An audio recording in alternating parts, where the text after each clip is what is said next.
오늘 아침 우리에게 주실 우리 하나님의 말씀 함께 펼쳐 읽겠습니다. 마태복음 14장 13절부터 21절 말씀입니다. 마태복음 14장 13절에서 21절 함께 교독하겠습니다. 예수께서 들으시고 배를 타고 떠나사 따로 빈 들로 가시니 무리가 듣고 여러 고을로부터 걸어서 따라간지라. 예수께서 나오사 큰 무리를 보시고 불쌍히 여기사 그 중에 있는 병자를 고쳐 주시니라. 저녁이 되매 제자들이 나와 이르되 이곳은 빈 들이요 때도 이미 저물었으니 무리를 보내어 마을에 들어가 먹을 것을 사 먹게 하소서. 예수께서 이르시되 갈 것 없다. 너희가 먹을 것을 주라. 제자들이 이르되 여기 우리에게 있는 것은 떡 5개와 물고기 2마리 뿐이니이다. 이르시되 그것을 내게 가져오라 하시고 무리를 명하여 잔디 위에 앉히시고 떡 5개와 물고기 2마리를 가지사 하늘을 우러러 축사하시고 떡을 떼어 제자들에게 주시매 제자들이 무리에게 주니 다 배불리 먹고 남은 조각을 12바구니에 차게 거두었으며 함께 읽습니다. 먹은 사람은 여자와 어린이 외에 5,000명이나 되었더라. 아멘. 할렐루야. 여러분 오늘 아침에 감사하십니까? 감사가 많으십니까? 한 주간 감사하며 잘 살아오셨습니까? 우리가 11월 감사의 달로 정하고 감사하며 살려고 마음의 결심을 하고 나면 그때부터 이상하게 우리의 삶 가운데 감사할 수 없는 일들이 자꾸 생겨나는 것을 우리가 느낍니다. 개인적으로도 감사하지 못하고 오히려 걱정, 근심, 흥분할 일들이 생기고 또 국내외적으로 그러한 문제들 속에 저희들이 감사를 잃어가기 쉽습니다. 어젯밤에도 100만이 넘는 그런 많은 시민들이 이렇게 전국 곳곳에서 촛불 집회를 했습니다. 온 나라가 큰 몸살을 앓고 있는 중입니다. 그런가 하면 미국에서도 또 난리가 났습니다. 온 세계가 예상했던 것과는 전혀 엉뚱한 결과가 나와서 트럼프가 미국 45대 대통령으로 당선이 되었습니다. 그래서 우리나라 경제가 또 앞으로 어떻게 될까? 우리나라 안보가 또 어떻게 될까? 우리는 감사 대신 걱정과 근심이 우리의 마음을 짓눌러 옵니다. 감사 대신 불평과 원망이 또 누군가를 향하여 쏟아집니다. 감사 대신 분노가 일어나고 짜증이 날 때가 있습니다. 이런 모든 우리 인생의 삶의 상황 속에서 과연 그래도 우리는 감사해야 할까? 그래도 우리가 감사할 수 있을까? 우리 선두교회 성도님들이 예수님 닮기를 사모한다면 우리는 예수님의 감사를 배우지 않으면 안 됩니다. 그래서 오늘 아침 우리는 예수님의 감사에 대해서 우리가 함께 말씀을 묵상하면서 은혜 받기를 원합니다. 은혜 주실 줄 믿습니다. 오늘 우리가 읽은 이 마태복음 14장의 이 말씀은 너무나 잘 아는 오병이어의 기적이지요. 보리떡 5개와 물고기 2마리로 5,000명이 넘는 수많은 사람들을 배불리 먹이시고 또 12광주리가 남았다라고 하는 이 기적. 사람들이 이 성경의 기록을 못 믿을까 봐 하나님께서는 마태, 마가, 누가, 요한 4복음서 모두의 이 기적의 내용을 기록해 놓으셨습니다. 여러분 믿어지십니까? 다른 사람이 이런 기적을 베풀었다 그러면 그건 웃기는 소리지만 우리 예수님께서 이런 기적을 행하셨다 그러면 이거는 정말 우리 예수님이 하늘과 땅과 온 우주 만물을 만드신 창조의 하나님이시요 그분이 그러한 신적인 능력으로 행하신 기적이라고 하는 것을 우리는 믿을 수가 있습니다. 오늘 이 오병이어의 기적은 예수님의 하나님 되심을 우리에게 보여주는 그런 표적이지만은 또 오늘 말씀을 깊이 묵상을 해보면 이 말씀 속에는 감사라고 하는 것이 예수님이 행하신 이 기적 속에 어떤 역할을 하고 있는가를 우리에게 보여주면서 감사가 기적의 능력이라고 하는 것을 우리에게 깨우쳐 주고 있습니다. 우리 19절 말씀을 다시 한번 같이 읽어보시겠습니다. 무리를 명하여 잔디 위에 앉히시고 떡 5개와 물고기 2마리를 가지사 하늘을 우러러 축사하시고 떡을 떼어 제자들에게 주시매 제자들이 무리에게 주니. 마태, 마가, 누가, 요한 복음을 다 읽어보아도 예수님의 감사 생활이 어떠했는가를 우리가 얼른 느끼기는 쉽지 않습니다. 그런데 오늘 살짝 지나가고 있는 것 같은 이 구절 속에 예수님의 감사가 잘 표현되어 있습니다. 방금 우리 19절 읽었는데요, 예수님이 감사하시는 모습이 거기 나옵니까? 어디에서 발견하셨습니까? 함께 따라합시다. 하늘을 우러러 축사하시고, 하늘을 우러러 축사하셨다. 이 축사하셨다는 말은 축복하고 감사하셨다는 그런 말입니다. 오병이어의 기적을 기록하고 있는 사복음서 곳곳에 이 축사하신 이 일이, 기적이 나타나는 일과 얼마나 중요한 관계가 있는지를 우리에게 반드시 보여주고 있습니다. 오늘 이 마태복음뿐만 아니라 마가복음 6장 41절에 우리 같이 읽어보시겠습니까? 보여주세요.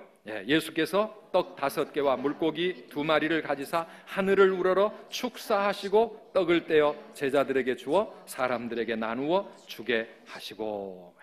하늘을 우러러 축사하시고 떡을 떼기 시작을 했다. 누가복음 9장에도 똑같은 말씀이 있습니다. 16절입니다. 같이 읽어보겠습니다. 예수께서 떡 5개와 물고기 2마리를 가지사 하늘을 우러러 축사하시고 떼어 제자들에게 주어. 요한복음도 가봅니다. 요한복음 6장 11절입니다. 예수께서 떡을 가져 축사하신 후에 앉아있는 자들에게 나누어 주시고. 이 축사라는 말은 헬라어로 율로게오라고 하는 단어이고, 마태, 마가, 누가복음이 다 그 단어를 쓰고 있습니다. 요한복음만 단어를 조금 다른 단어 유카리스테오라고 하는 단어로 바꾸었습니다. 그러나 우리말 번역은 다 똑같습니다. 축사하셨다. 하나님께 축복하고 감사를 드렸다. 그래서 표준 세번역 성경은 아예 오늘 본문에서 하늘을 우러러 축사하시고 이 부분을 감사 기도하시고 이렇게 번역을 해놓고 있습니다. 이건 유대인들이 식사를 할 때마다 하나님께 올려드리는 감사 기도의 한 장면을 우리에게 보여주는 것입니다. 예수님이 떡 5덩어리와 물고기 2마리를 가지고 하늘을 우러러 하나님 아버지께 감사 기도를 드리고 그 떡을 떼어 나누어 주었더니 엄청난 기적이 일어났다. 그런 말씀이 오늘 이 본문 9절이 우리에게 꼭 알아야 된다고 지금 기록해 놓고 있는 중요한 의미입니다. 감사 기도를 하셨을 때 기적이 나타나고 있습니다. 사랑하는 여러분, 감사는 기적의 열쇠가 되는 줄 믿으시기를 바랍니다. 감사가 기적을 일으키는 열쇠 역할을 합니다. 하늘의 능력, 하나님의 신적인 능력이 나타나는 현장 속에 감사라고 하는 이것이 그 능력을 우리의 삶 가운데 나타나게 해주는 열쇠 역할을 하고 있더라라고 하는 것입니다. 물론 이 말씀은 우리가 감사할 때마다 로또가 1등으로 당첨이 된다든지 10,000원짜리 한 장을 들고 하나님께 감사 기도를 열심히 드리고 났더니 갑자기 그게 5,000만 원으로 바뀌었다라든지 무슨 이런 엉뚱한 기적을 의미하는 것이 아닙니다. 지난 주일날 말씀을 나누면서 함께 묵상했던 시편 50편 23절에서 하나님께서 약속하고 계시는 바로 그런 기적을 말합니다. 다시 한번 우리 시편 50편 읽어보시겠습니까? 감사로 제사를 드리는 자가 나를 영화롭게 하나님, 그의 행위를 옳게 하는 자에게 내가 하나님의 구원을 보이리라. 아멘. 하나님께 감사하는 그 사람이 하나님께 영광을 돌릴 뿐만 아니라 하나님의 구원의 길을 보여주게 된다라고 하는 이 말씀이 영어 번역에 가면은 굉장히 새롭게 우리의 마음에 다가옵니다. NIV 번역을 한번 보시겠습니다. 그래서 이 말씀에 보면은 He who sacrifices thank offerings, 하나님께 감사의 제물을 드리는 바로 그 사람이 honors me, 나를 영화롭게 하는 것이고, He prepares the way, 바로 그 사람은 길을 준비하는 사람이다. 어떤 길입니까? 내가 하나님의 구원을 그에게 보여줄 수 있는 길을 준비하는 것이다. 무슨 말씀입니까?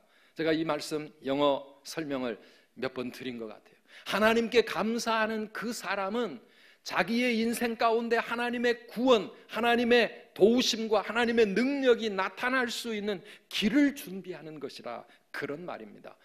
감사하는 인생이 길이 열리기 시작하는 줄 믿습니다. 하나님의 구원과 하나님의 놀라운 능력을 체험할 수 있는 길을 우리가 감사할 때마다 우리는 그 길을 열어가고 있는 것이다, 그런 말씀입니다.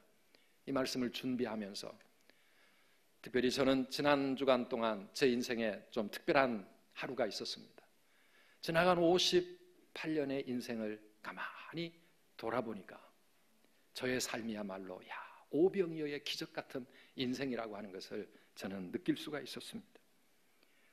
전 대학 다닐 때 너무 참 가정이 힘든 상황이어서 하숙비가 없어서 개척교회 사찰로 그 교회 먹고 자면서 교회를 청소하고, 오늘같이 이렇게 겨울이 다가오면 그때는 교회에 연탄 난로를 피워놓았습니다. 연탄 불이 꺼지지 않도록 24시간 동안 관리하는 게 제 책임이었고, 그리고 새벽마다 새벽기도 시간이 되면 이 개척교회 셔터문을 올리는 게 제가 해야 될 일이었습니다. 아르바이트도 했고 또 효자동의 맹아학교에 가서 봉사도 하고 열심히 살았지만 참 힘들게 대학 생활을 했습니다. 그랬는데도 하나님께서는 저에게 미국 유학의 길도 열어주시고, 미국에 가서도 물론 고생은 많이 했습니다. 저도 고생하고 제 아내도 평생 해본 적이 없었던 그런 힘든 일을 하면서 참 온 가족이 고생은 했지만은, 그러나 그곳에서 공부하고 그곳에서 16년을 살다가 오게 되었습니다. 오늘 이 자리까지 오게 된 저의 삶의 지난 날들을 가만히 생각을 해보면, 오병이어의 기적 같은 그런 기적이 나의 삶에도 일어난 것이 아니겠는가. 내가 열심히 노력했기 때문에 그런 일이 일어났을까요? 내가 실력이 있어서, 능력이 있어서 그렇게 살아올 수 있었을까요? 아닙니다. 모든 것이 하나님의 은혜였음을 고백합니다. 하나님께서 은혜 주셨을 때, 제가 대학 1학년, 2학년 때 엄청나게 방황했습니다. 너무 힘드니까, 미래가 보이지 않으니까 이렇게 힘들게 대학생활 해가지고 낭만도 없고 꿈도 없고 이렇게 살아가지고 내가 앞으로 어떻게 인생을 살아가야 할지 정말 많이 방황하고 힘들었어요. 세상의 모든 짐이 다 내 어깨 위에 있는 것 같았고요. 제 아래 동생이 4명이나 있었죠. 내가 어떻게 내 삶을 살아갈 수 있을까? 그렇게 힘들게 느껴졌었는데, 어느 날 하나님께 은혜를 받고 나니까, 하나님을 나의 아버지로 믿음으로 붙잡고 예수님의 그 십자가 구원의 은총을 깨닫고 나니까 제 삶에 크게 변화된 것 하나가 있었습니다. 마음의 걱정 근심이 사라졌다고 하는 사실입니다. 마음의 무거운 짐이 다 사라져 버렸습니다. 그때부터 제 마음이 빛이 들어오기 시작하고, 그때부터 불평과 걱정 대신 제 마음이 긍정으로 바뀌어지고 감사하게 되고 찬송하게 되고 기뻐하게 되었습니다. 그렇게 기뻐하며 그렇게 감사하며 하나님 바라보면서 그렇게 달려오다 보니까 어느덧 인생의 모든 무거운 것이 다 사라지고 어두운 모든 먹구름이 물러가고 우리 하나님의 은혜의 찬란한 햇볕 속에서 살아가고 있다는 것, 이것이 바로 오병이어의 기적이 아니겠습니까? 우리 하나님께서 그런 은혜를 저에게 주신 줄 믿습니다. 물론 감사를 시작을 했다고 해서 금방 무슨 상황이 달라지고 문제가 해결된 것은 아닙니다. 그러나 감사로 하나님을 바라보면서 믿음으로 살다 보니까 어느덧 모든 힘든 것들이 점점 내 인생에서 사라지기 시작했더라고 하는 것입니다. 그렇게 제가 힘들게 삶을 살아오면서 만났던 제 친구가 하나 있습니다. 합천에서 예수 믿는다고 집안에서 쫓겨난 친구였습니다. 네가 예수를 믿지 않든지 아니면 집을 나가든지, 부모가 예수 믿는다고 집안에서 호적에서 네 이름 파겠다 그래가지고 집에서 그 어린 나이에 쫓겨났어요. 서울로 무작정 올라와가지고요, 중학교부터 검정고시로 다 통과해야 할 만큼, 그래서 여기저기 쫓아다니면서 초등학교 마치자마자 집을 나와가지고 중학생 아이가 뭘 할 수 있었겠습니까? 고생하면서 신문 돌리고 알바하고 그러면서 그렇게 힘들게 살면서 저하고 만나서 함께 한때는 같이 자취도 하고 그렇게 교회에서 서로 의지하면서 지내왔었는데요. 그런데 그 친구가 중학교 검정고시로 통과하고 고등학교 검정고시 통과하고 마침내 신학대학에 들어가고요. 저보다 조금 늦게 졸업은 했지만 신학대학원 졸업하고 지금은 미국에서 목사가 되어서 목회를 하고 있습니다. 그런데 그 친구를 제가 처음 만났을 때 제 마음에 큰 도전이 되었던 것은 그렇게 힘들게 살아가면서도 이 친구는 얼굴에 늘 웃음이 가득했습니다. 우리가 보면 좀 이상하리만큼 너무 이게 마치 코미디언처럼 늘 웃고 사는 거예요. 늘 재미있어요. 그래가지고 저에게 큰 도전이 되었는데요. 예수님 만나 믿음의 길을 걸어가는 우리 하나님의 사람들에게는 모든 어두움과 근심 걱정이 사라지고 우리 하나님 앞에 기쁨과 감사로 우리의 삶을 살아가게 될 줄 믿습니다.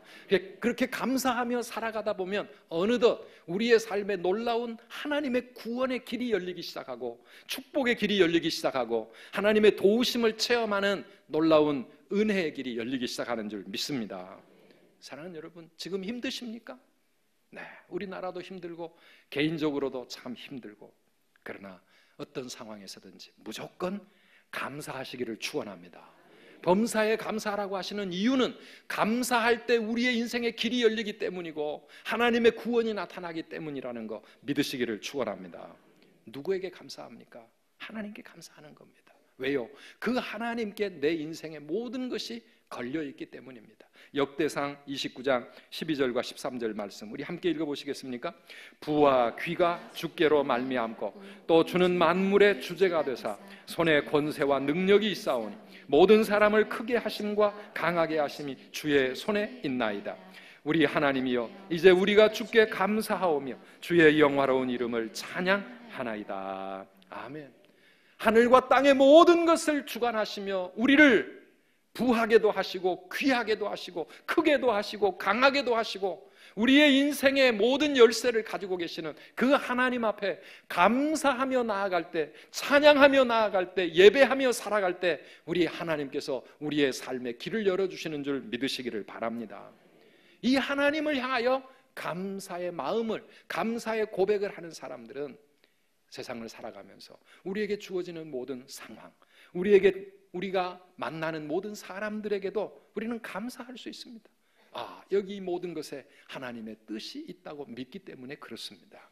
사랑하는 여러분, 오늘도 우리가 만나는 모든 가정에서 가족들과 직장에서 동료들과 교회에서 믿음의 식구들과 이 나라 이 땅에서 하나님 우리에게 붙여주시는 모든 사람들을 향하여 감사하며 살아가시기를 축복합니다. 감사하시겠습니까, 여러분? 옆에 계시는 분들에게도 잘 모르지만 뭔가 함께 앉아서 이렇게 하나님을 예배하고 같은 믿음의 식구가 되어서 정말 감사합니다. 감사를 한번 고백해 보시기를 바랍니다. 함께 이 자리에 있어서 감사합니다. 함께 같은 교회를 섬기게 되어서 감사합니다. 교역자들은 성도들에게 감사하고 성도들은 교역자들에게 감사하고 감사가 넘쳐나는 곳에 길이 열리는 줄 믿으시기를 축원합니다. 한번 따라합시다. 감사가 기적의 열쇠입니다. 인생의 열쇠입니다. 축복의 열쇠입니다.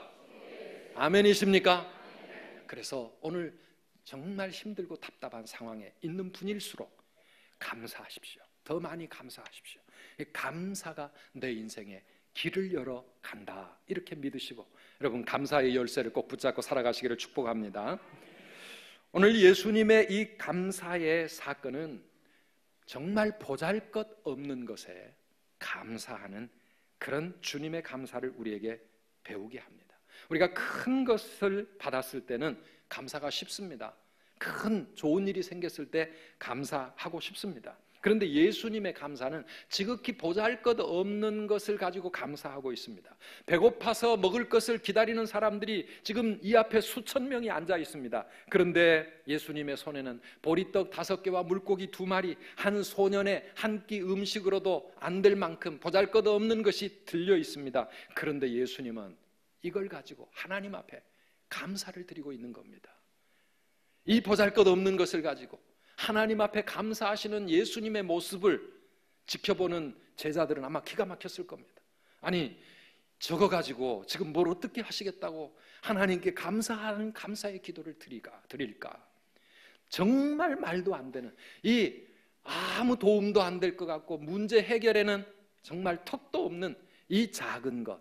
그런데 사랑하는 여러분, 이 보잘것없이 작은 것으로 하나님께 감사하면 하나님은 우리의 믿음을 보시고 아, 그래, 너는 합격이다, 우리에게 축복하시는 줄 믿습니다.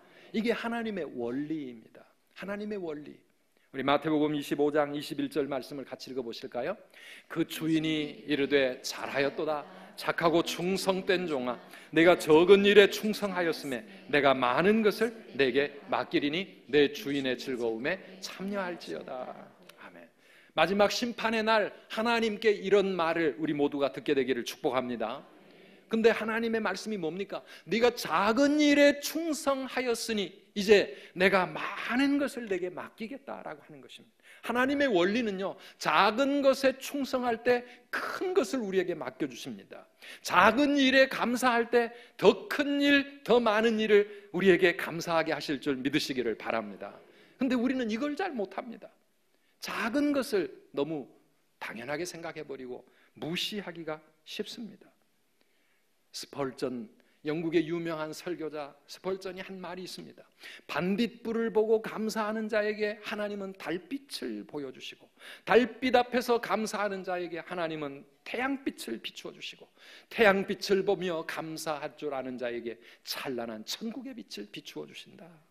우리가 작은 것, 무시하기 쉬운 것, 아무 도움도 안 될 것 같은 그 깜깜한 밤에 작은 반딧불 보면서 야, 감사하다. 이 반딧불이 내 앞에 내 길을 보여주니 감사하다. 감사가 거기서 시작될 때 찬란한 천국의 그 빛나는 태양, 하나님의 빛을 우리는 경험할 수 있게 된다, 그런 말씀입니다. 사랑하는 여러분, 감사의 기적을 원하신다면 보잘것없는 것에서부터, 작은 것에서부터 감사하시기를 축원합니다. 근데 사실은요, 그게 보잘것없는 게 절대 아닙니다. 오병이어 수천 명의 사람들 앞에 그 문제를 해결하기에는 보잘것없어 보이지만은, 그러나 이게 없었다면 그날의 기적은 일어나지 않았을 거예요. 이것을 우리 주님은 내게 가져오라고 말씀하십니다. 그것을 내게 가져오라 말씀하시고, 그 보잘것없는 것을 그 주님의 손에 올려놓으시고 감사함으로써 그 작은 것을 통하여 엄청난 일을 이루시는 하나님의 능력을 오늘 우리는 여기서 경험할 수가 있습니다. 우리 주님께는 아무리 보잘것없는 것, 과부의 두 렙돈처럼 정말 별 볼 일 없어 보이는 그 모든 것이 다 주님의 손에 드려질 때 귀하고 값지게 주님은 받으시는 줄 믿으시기를 바랍니다. 그리고 그것을 우리 주님은 이렇게 값지게 사용하시는 겁니다. 놀랍게 만들어 주시는 것입니다. 그러므로 우리는 작은 일에서부터 감사해야 하겠습니다. 여러분, 매일 식탁 앞에 앉을 때마다 감사하십니까? 날마다 일용할 양식을 먹을 때 그때마다 우리는 감사해야 됩니다. 이건 너무 당연한 거고, 이게 뭐 감사거리가 되나 생각할지 모르지만, 예수님은 작은 떡 하나, 한 모금의 물을 가지고 하나님께 감사하는 감사의 본을 보여주십니다. 마태복음 26장 26절 27절 말씀도 같이 읽어봅시다. 그들이 먹을 때에 예수께서 떡을 가지사 축복하시고 떼어 제자들에게 주시며 이르시되 받아서 먹으라, 이것은 내 몸이니라 하시고, 또 잔을 가지사 감사기도 하시고 그들에게 주시며 이르시되 너희가 다 이것을 마시라. 최후의 만찬 석상에서 제자들과 함께 마지막 식사를 하시면서 떡을 가지고 하나님 앞에 축사하시고, 그리고 포도주 그 잔을 가지고 감사 기도를 하시고, 그러면서 성만찬의 놀라운 역사를 주님은 이루어 가셨습니다. 사랑하는 여러분, 떡 한 조각, 물 한 모금도 감사할 줄 아는 마음이 겸손한 마음이에요. 그것을 가지고 하나님 앞에 정말 진정으로 감사할 때 주님의 그 떡 한 조각과 그 한 모금의 포도주가 우리에게 영생을 안겨주고 온 인류를 구원하는 놀라운 기적의 열쇠가 된 줄 믿습니다. 우리 마음이 교만해지면 감사가 사라집니다. 감사할 줄 모르는 사람은 가만히 보면 정말 교만한 것입니다. 마음이 교만한 것입니다. 모든 걸 다 당연하게 생각합니다. 그게 없거나 부족하면 짜증내고 불평하고 원망합니다. 그러나 여러분, 우리가 그럴 자격이 있는 사람입니까? 오늘 우리는 정말 작은 것 하나에도 감사하는 이 겸손, 우리의 삶을 한번 살펴보십시오. 감사할 일이 얼마나 많습니까? 분노하고 짜증내고 불평하고 원망할 일도 많은 것 같지만은 눈을 돌려서 감사의 제목을 찾아보면 정말 감사할 일이 얼마나 많은지. 사랑하는 여러분, 우리 작은 일에서부터 감사하며 내가 당연하게 생각하는 그 모든 것들 가운데서도 우리 하나님 앞에 진정으로 감사하는 겸손의 삶을 살아가시기를 주의 이름으로 축복합니다. 마지막으로 예수님의 감사는 도저히 감사할 수 없는 상황 속에서 하나님께 드리는 감사였습니다. 5천여 명 그 수많은 배고픈 무리 앞에 오병이어 이 작은 도시락 한 개, 그것을 들고 서 계시는 예수님, 어떻게 감사가 나오겠습니까? 어떻게 도대체 감사할 수 있겠습니까? 오히려 화가 날 상황 아닙니까? 기가 막힌 일 아닙니까? 이거 가지고 뭐 하라고? 이거 가지고 뭐 하라고? 이게 무슨 쓸모가 있다고? 오히려 분노하고 집어 던져야 될 만큼 정말 감사할 수 없는 상황이었습니다. 불평하고 원망할 수 있고요, 그리고 실망하고 낙심할 수밖에 없는 그런 상황이었지만, 그렇게 도저히 감사가 나올 수 없는 그 상황 속에서 예수님은 하늘을 우러러 하나님께 감사를 드리고 있습니다. 그렇게 그 감사할 수 없는 상황 속에서 드리는 그 감사가 기적을 만들어내는 줄 믿습니다. 진정한 감사의 능력은 바로 그런 감사를 통해서 나오는 것입니다. 오늘 우리가 살아가는 우리의 현실이 참 힘듭니다. 이 나라가 정말 심각합니다. 국제정세는 요동을 치고 있고 금융과 경제는 위기인데 나라에 이 문제를 해결할 리더들이 없습니다. 머리를 맞대고 함께 마음을 합해서 이 난국을 헤쳐나가야 될 때에 우리는 리더를 잃어버리고 우리나라가 길을 잃고 방황하고 있습니다.